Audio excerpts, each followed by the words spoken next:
আমরা ওলের তরকারি করে দেখাই। আজকে ওলের একটা অন্য রেসিপি করে দেখাবো। ওলটা সিদ্ধ করে ভালো করে মেখে নিয়েছি। পরিমাণ মতো ছোলার ডাল বেটে রেখেছিলাম, ওটা দিয়ে দিচ্ছি। স্বাদ মতো নুন দিয়ে দিচ্ছি। একটা পরিমাণে পেঁয়াজ কুচোনা দিয়ে দেব। কুচিয়ে রাখা কাঁচা লঙ্কা দেব। পরিমাণ মতো কর্নফ্লাওয়ার দিয়ে দিচ্ছি। কালো জিরে দিয়ে দিচ্ছি।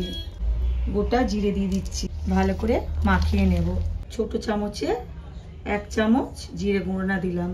কাঁচা লঙ্কা কুচোনা দিয়েছি বলে এটা কালারের জন্য 1/2 চামচ কাশ্মীরি লঙ্কা গুঁড়ো দিলাম।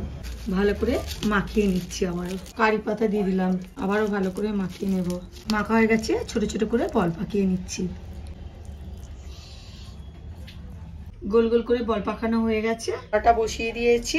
আমি সরষের তেল দিচ্ছি, আপনারা পারলেন সাদা তেল দিতে পারেন। আমি সরষের তেল দিয়ে ভাজবো। তেলটা গরম হয়ে গেছে, একটা একটা করে বলগুলো ছেড়ে দিচ্ছি। আমার এই রেসিপিটা ভালো লাগলে like, comment, share, follow, subscribe করে দেবেন আর কমেন্টে জানাবেন। এটা দারুণ দারুণ স্বাদের খেতে। একবার বাড়িতে বানিয়ে দেখুন না, দেখলেই বুঝতে পারবেন যে ওল দিয়ে রেসিপিটা কিরকম লাগে খেতে।